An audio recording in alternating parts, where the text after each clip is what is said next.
네, 마켓 이슈 분석 시간입니다. 글로벌 M&A 관련한 소식도 전해졌고요. 또 유럽에서는 독일의 지표 부진 소식, 국내에서는 외국인 자금 이탈 이야기도 저희가 뉴스에 전해드렸습니다. 이에 맞춰서 전략도 세워보도록 하겠습니다.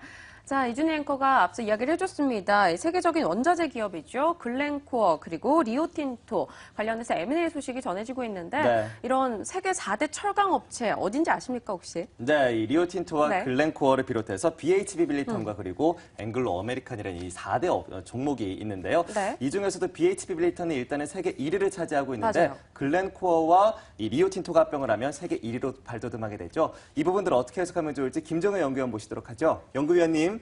네. 자, 이번에 M&A가 시사하는 이슈부터 일단 확인을 해봐야 될 것 같습니다. 네. 어떻게 보십니까? 일단 제 의견을 듣기 전에 네. 글로벌 시장에서는 이 부분에 대해서 어떻게 접근하고 있는지 확인을 해보고 제 의견을 좀 드리도록 할까요? 먼저 준비된 자료화면을 보시고 어떤 내용이 언급되고 있는지 살펴보도록 하겠습니다. 네. Maybe that this is where it stands. The question for Rio is where the iron ore price moves to in the future. If it continues to tank, remember this is almost all of the kind of operating profits at Rio at the moment, then they come under more and more pressure, I guess. 저는 방금 전문가 의견에 적극적으로 동의하는 편인데요. 지금 이렇게 4대 업체가 추가적인 M&A 얘기가 나오고 있는 결정적인 이유. 물론 조금 전에도 언급이 됐습니다만 실제 될지 안 될지도 모르는 거고요. 논의에 대해서 한쪽에서는 계속 부정하고 있는 상황입니다. 또 주가도 오늘 굉장히 재밌게 움직였는데요. 유럽에서는 급등으로 끝났지만 실제로 미국에서 거래되고 있는 ADR, DR물 같은 경우에는 또 급락으로 끝났습니다. 리오틴토 같은 경우에 그랬다라는 얘기고요. 전체적인 이런 상황을 살펴놓고 보자면 가장 핵심은 뭐냐면 이렇게 공급 과잉으로 수요 부진으로 어려운 산업들은 규모의 경제로 무언가 문제를 해결하려고 하고 있다. 이 부분이 핵심이 아닌가라고 보고 있고요. 철강 시장의 둔화가 여전히 회복이 쉽지 않다라는 것을 다시 한번 암시하고 있는 것이다. 이렇게 좀 봐야 될 것 같습니다. 그 관점에서 점점 규모를 키우게 되면 기업이 가격 결정력을 가져갈 수가 있는 거죠. 예를 들어 이제 음모론적으로 꼭 얘기를 하자면 유가도 오펙과 빅5, 그러니까 우리가 흔히 얘기하는 그 정유사 5대 메이저 정유사가 유가를 조절한다라고 얘기를 많이 하는 것처럼 철강 가격 같은 경우에도 철광석 가격 같은 경우에도 그런 식의 조정이 가능하다라는 것이고요. 한 가지 아까 두 분 앵커에게 수정을 하자면 그 4대 업체는 철강업체가 아니라 광산업체라는 것도 말씀드리겠습니다. 네, 실제로 지역별로는 철강 수요가 조금 달리 나타나고 있습니다. 중국에서는 철강 수요가 많이 줄고 있는데요. 네. 이러한 흐름 한번 살펴주신다면 어떤 내용이 있을까요? 네, 먼저 준비된 그림으로 좀 확인을 해볼까요? 네. 미국은 활활 날고 있고요. 중국은 바닥을 기고 있습니다. 나가는 측면으로 가고 있고요. 중국 같은 경우에는 지금 출하가 늘고 있지만 재고에 늘어나는 속도에 미치지 못하면서 재고가 쌓여가고 있는 그런 상황이고요. 동북아 3국과 미국을 비교해보면 동북아 3국은 지금 전체적으로 철강 수요가 하락하고 있는 국면이지만 미국은 셰일가스 개발이라든지 최근에 추가적인 공사 물량이라든지 거기다가 여러 가지 이 반도체 이런 것들이 새롭게 공장이 만들어지고 철강 시황이 보강이 되면서 건설이나 주택건설이나 자동차 쪽의 시황이 좋아지기 시작하면서 철강 시황이 좋아지니까 철강 수요가 빠르게 증가하고 있는 양상입니다. 그러니까 동북아 3국과 지금 미국의 철강 시황은 완전히 다르고요. 그러니까 철강업체가 느끼는 온도도 당연히 굉장히 많이 다를 수밖에 없다라고 좀 판단을 해봐야 될 것 같습니다. 그래서 지금 미국의 철강 수입량도 실물 부분에서 분명히 늘고 있는 양상이고요. 그리고 실제로 US 스틸과 같은 미국의 대표적인 철강업체의 주가도 반등하고 있는 국면입니다. 우리나라, 또 중국, 일본과는 분명히 다른 양상을 나타내고 있는 가운데 지역별 여력 마진, 가장 중요한 게 마진이죠. 이 마진을 살펴보시면 분명히 최근에 철광석 가격이 바닥을 치고 또 유연탄 가격도 바닥을 치고 있기 때문에 마진이 좋아져야 정상인데요. 대부분의 지역에서의 마진이 7월 이후에는 또 둔화되는 모습을 나타내고 있다는 점. 그래서 지역별로 보면 차이가 있고 전반적인 마진은 다 떨어지고 있다. 이 부분이 이제 핵심적인 내용입니다. 자, 그렇다면 국내에 미치는 영향을 좀 살펴봐야 될 것 같습니다. 네. 만약에 대형 광산업체가 탄생하게 된다면 철광석 가격은 오를 수도 있다라는 가능성도 제시를 해주셨고요. 반대로 또 중국에서는 싼 철강들이 많이 나오기 때문에 네. 포스코와 같은 업체들 좀 영향이 있을 것 같은데 앞으로 어떻게 보십니까?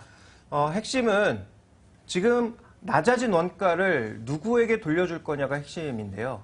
이 낮아진 원가를 만약에 광산업체가 가격을 조절할 수 있다면 광산업체가 다 가져가 버릴 수 있는 거죠.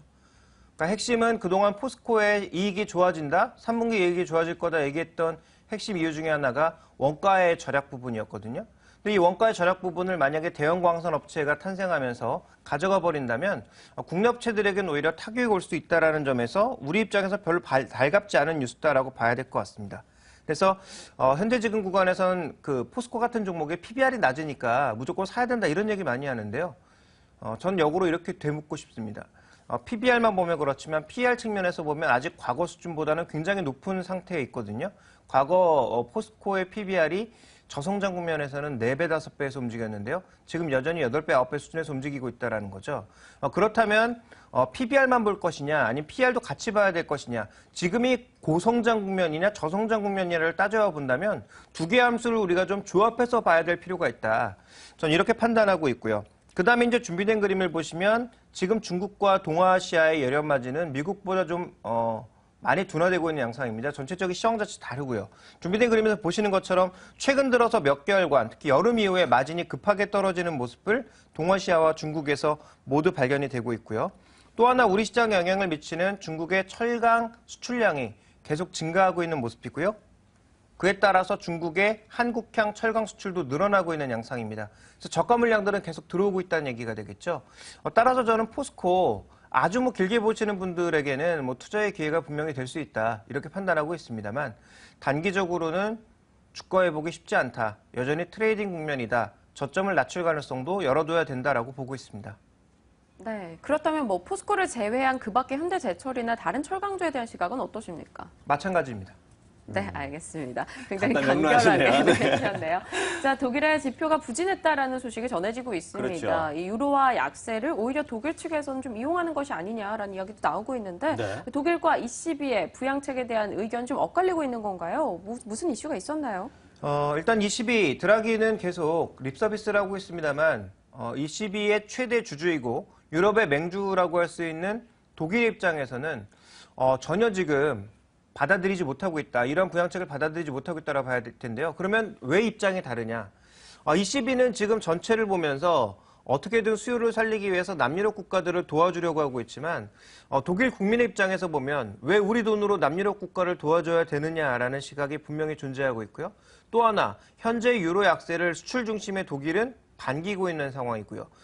그리고 우리가 또 주목해 볼 만한 그 과거 인문학적 사실은 2차 대전 당시에 독일이 얼마나 심한 인플레이션을 겪었는지를 생각해 본다면 독일은 과한 정책으로 인해서 받는 인플레이션 거의 엄청난 트라우마가 있습니다. 그러니까 우리가 예측할 수 없을 정도의 그런 트라우마를 가지고 있다는 점에서 인플레에 대해서는 굉장히 차라리 디플레 같은 경우에는 어느 정도 막으려고 노력을 하겠지만 인플레 같은 경우에는 막으려고 노력을 하는 정도가 아니라 아예 발생 자체를 못 시키게 하는 것이 아마 독일의 목표가 아닌가 생각할 정도로 그런 이 트라우마를 가지고 있다는 것이고요. 또 하나 이제 남유럽과 독일의 정서 차이. 그러니까 독일은 왜 일을 안 하느냐라고 보고 있는 거죠. 남유럽 쪽을. 남유럽 쪽에서는 독일이 그동안 혜택을 받았으면 도와줘야 된다라는 시각을 가지고 있는 것과는 굉장한 차이를 나타내고 있습니다. 그러니까 이런 차이점이 결국 ECB와 독일의 계속적인 불협화음을 만들고 있는 것으로 판단됩니다. 네, 그래서 ECB에서는 계속 부양책에 대한 이야기를 하고 있는데 독일은 네. 계속 내치고 있단 말이죠. 때문에 최근에 부양책에 대한 기대감 때문에 유로화가 약세 국면을 좀 보이기도 했었는데 향후 유로화 흐름은 어떨지도 좀 궁금합니다. 앞으로 어떻게 전개될 거라 보십니까? 유로화 약세는 바뀌지 않을 겁니다. 준비된 그림을 보시면 네. 지금 미국과 독일의 금리 차이가 계속 벌어지고 있거든요. 자, 금리 차이가 벌어진다. 돈은 자연스럽게 금리가 낮은 곳에서 높은 곳으로 흐르게 되어 있습니다. 지금 독일 금리가 비이성적으로 낮아지면서 미국 금리는 올라가고 있는 상황이죠. 이걸 반영하면서 결국은 환율은 달러 쪽으로 흘러갈 수밖에 없는 거죠. 그러면 돈이 흘러 들어가는 쪽으로 당연히 강세가 나타나는 것이고요. 유로는 언제가 됐든 돈을 투입할 가능성이 있으니까 그 과정을 고려해보면 현재 구간에서 방향성은 의심할 필요가 없을 것 같고요. 또 유로존의 지금 기대 인플레도 굉장히 낮아져 있는 상황이기 때문에 결국은 유로화의 방향성 자체는 우리가 의심할 필요가 없다라고 보고 있습니다. 그 다음에 우리 좀 살펴봐야 될 건요. 지금 국가별로 ABS 이제 매입한다라고 했는데 매입 대상 ABS를 보시면 여전히 픽스 국가들이 문제입니다. 왜냐하면 실제로 투자 적격 등급의 비중이 상대적으로 낮기 때문이죠. 그러니까 이들 국가를 도와주기 위해서 ABS를 매입한다라는 건데 정확하게 얼마를 매입할지, 언제 매입할지, 어떻게 매입할지 이런 구체적인 계획이 없다라는 점에서 시장을 실망하고 있고요. 이 부분에 대해서 오늘 독일의 재무장관이 직접적으로 언급을 가했기 때문에 아마 이거 합의 과정이 좀 시간이 걸리지 않을까라고 판단을 하고 있습니다. 주요 남유럽 국가들은 지금까지 이렇게 도와줄 거야라는 기대감 때문에 미국보다도 국채 금리가 낮아지는 이런 어이없는 현상을 보여주고 있는데요. 그렇다면 우리가 가장 중요하게 봐야 될 유럽 정책의 트리거, 이 남유럽 국가들의 국채 수익률이 언제쯤 터닝하는가가 중요한 트리거가 될 것으로 보여지고 있고요.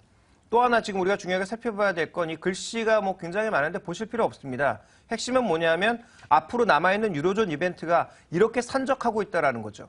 그러면 이런 이슈들을 전부 하나로 뭉쳐가기 위해서는 앞으로도 많은 합의 과정이 필요할 것이기 때문에 저는 유로존에서 전체적인 터닝 그리고 정책적인 배려가 나오기 위해서는 아직도 시간이 필요하다 이렇게 보고 있습니다.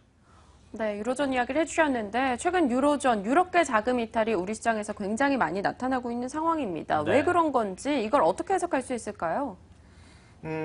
일단 유럽 쪽에서 돈이 빠져나가고 있는데 아까 뉴스에서 언급이 되었습니다. 네. 영국계 자금이 빠져나가고 있는 거죠. 네. 영국은 지금 가장 먼저 금리를 올린다고 합니다. 당연히 돈이 빠져나갈 수밖에 없고요. 또 영국이 움직이면 영국계 자금으로 들어온 자금의 상당수가 우리가 흔히 얘기하는 헤지펀드성 자금이기 때문에 환율과 같은 단기 변수에 굉장히 민감합니다. 그러니까 PBR 한 배 같은 얘기는 그들의 입장에서 보면 남에게 줘야 되는 얘기인 거죠. 지금 당장 우리는 떨어지는 수익률이 우려가 되는 것이니까요. 그리고 또 하나 우리가 좀 주목해야 될 건 뭐냐면요. 준비된 그림을 보시면 우리나라만 지금 팔고 있는 거냐? 아니면 이머징 국가 전체를 팔고 있는 거냐에 대한 해석이 필요한데 이머징 국가 전체적으로 자산을 줄여가고 있는 거죠. 그러니까 이런 관점에서 놓고 보게 되면 지금 유럽계 자금이 빠져나가는 것은 너무도 당연하다. 그들의 자금 성격상도 그렇고 정책의 흐름상도 그렇고 전체적인 시장의 외국인들의 움직임 상으로도 그렇다. 그래서 저는 외국인들의 이러한 매도 흐름 자체가 유럽계 중심으로 앞으로 좀 더 이어질 가능성이 있지 않나라고 보고 있고요. 만약에 미국 쪽에서 무언가 금리 인상과 관련된 타이트닝 얘기가 나온다면 제가 보기엔 좀 더 굉장히 빨라질 수 있지 않을까. 외국계 자금 이탈이 빨라질 수 있지 않을까라고 보고 있습니다. 그래서 준비된 그림을 한 가지만 더 확인해 보면요. 2012년 이후에 외국인들의 누적 매수와 추정 수익률을 보시면 지금 추정 수익률은 이미 마이너스로 떨어졌고 아직도 빠져나간 자금보단 들어온 자금이 훨씬 많은 상황입니다. 그러니까 외국계 자금은 정책 변화에 의해서 언제든지 더 빠져나갈 수 있다는 점에서 조금 주의가 필요하고요. 제가 보기엔 11월 초반 미국의 중간선거, 그다음에 유럽의 아까 일정 중에서 10월 26일 날 스트레스 테스트가 마무리되고요. 그다음에 11월 초반에 은행 동맹 체제가 출범하거든요. 이런 것들이 좀 마무리되어야 외국인들의 전반적인 매도 압력이나 매도의 시그널도 좀 줄어들지 않을까 이렇게 보고 있습니다. 네, 산적해 있는 변수들로 인해서 외국인 자금 이탈 앞으로도 좀 추세적으로 이어질 수 있다라는 이야기로 정리해 볼 수가 있겠습니다. 네. 자, 수급 이탈을 앞두고 있다면 국내 시장 대응 전략이 더욱더 중요하겠죠? 그렇죠. 네, 잠시 후에 이어갑니다.